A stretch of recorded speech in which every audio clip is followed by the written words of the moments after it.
Bonjour, alors dans cette vidéo nous allons voir comment utiliser les styles, pour les titres des sections. Donc quand on a des sections c'est titre 1, des sous-sections titre 2, sous-sous-sections titre 3 et ainsi de suite.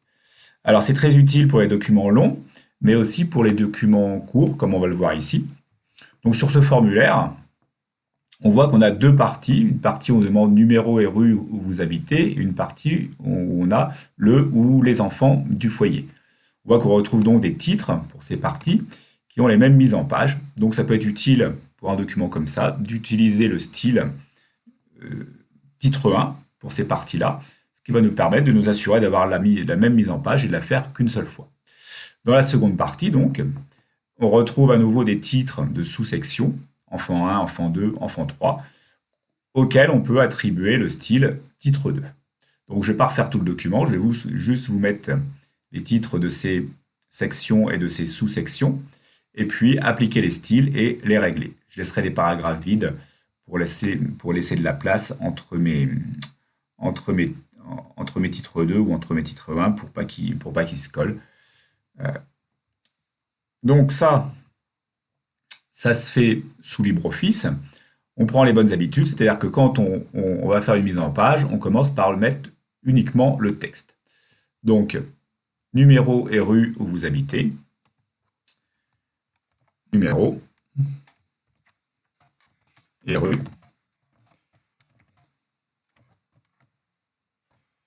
où vous habitez.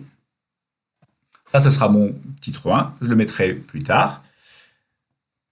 Ici, j'aurai mes pointillés.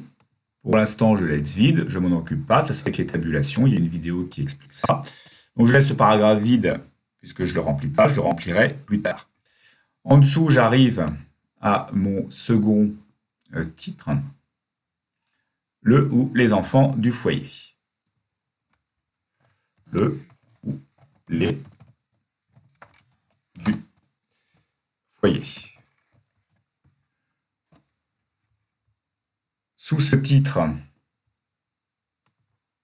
j'ai directement un titre 2, donc un titre de sous-section, enfant 1. J'aurai du contenu, et puis enfant 2, du contenu. Donc, là-dessous, j'écris directement enfant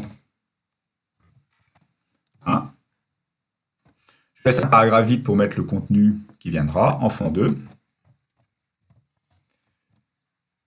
Pareil, je laisse un paragraphe vide pour mettre du contenu plus tard. Enfant 3. Je laisse un paragraphe vide. Enfant 4. Donc, au-dessus de ce titre-là, je peux aussi laisser un paragraphe vide. J'ai du contenu que je mettrai plus tard. Donc, j'ai dit à l'ordinateur que ce paragraphe-là, c'est un titre 1. Donc, pour ça, je mets mon curseur dedans, n'importe où dans ce paragraphe-là. Et ce n'est pas la peine de tout sélectionner. Il suffit de mettre le curseur dedans. Je vais là-dedans et je vais lui dire que c'est un titre 1, c'est-à-dire titre de section.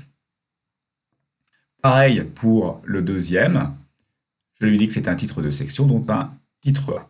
Je vois que la mise en page change, comme c'est un titre 1. Ce n'est pas exactement la mise en page que je veux. On va voir après comment la modifier. Pareil pour enfants 1, 2, 3 et 4. Ce sont des sous-parties de ma partie le ou les enfants. Donc, ça va être des titres 2. Je mets mon curseur, titre 2.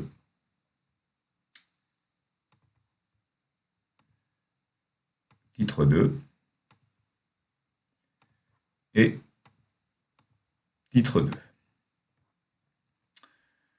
Donc maintenant, je vais changer la mise en page. Donc, je vois que mes titres 1 sur mon document, ils sont centrés, écrits dans une police sans sérif, en gras, avec une bordure autour.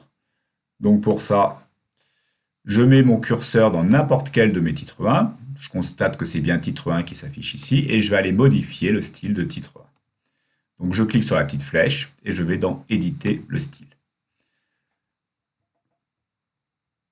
Alors j'ai plusieurs onglets pour éditer tout ce qui caractérise un style. Je vais aller dans bordure pour déjà lui dire de l'encadrer. Donc je choisis une bordure tout autour. Je vais aller dans alignement pour lui dire que mon texte est centré. Et dans police pour lui dire qu'elle est en gras, mais c'est déjà le cas. Je clique sur OK. Et là, donc, tout ce qui est étiqueté titre 1 se met en place comme je le veux, c'est-à-dire centré, avec une bordure autour. On va faire pareil pour enfants 1, 2 et 3. Ce sont donc des titres 2. Je mets mon curseur dans n'importe lequel. Je constate que c'est bien titre 2 qui s'affiche ici. Et je vais modifier le style de titre 2 pour lui dire de centrer.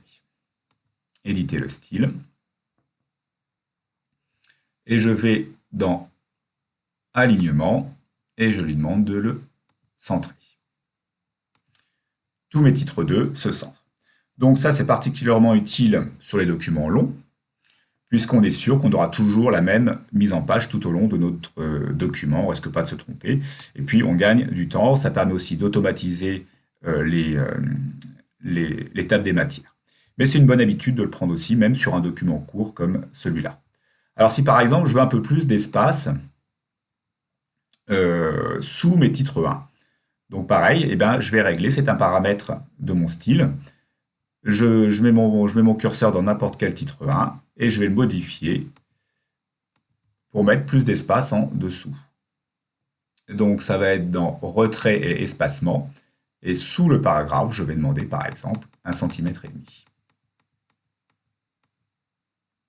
cm, c'est là. Voilà, je vois que mon espace a augmenté. Ici, donc, si je tape mon texte, je vois bien l'espace qu'il y a entre les deux, et pareil sous le second. Donc ça m'assure d'avoir toujours la même mise en page et c'est complètement automatisé. Voilà. Merci.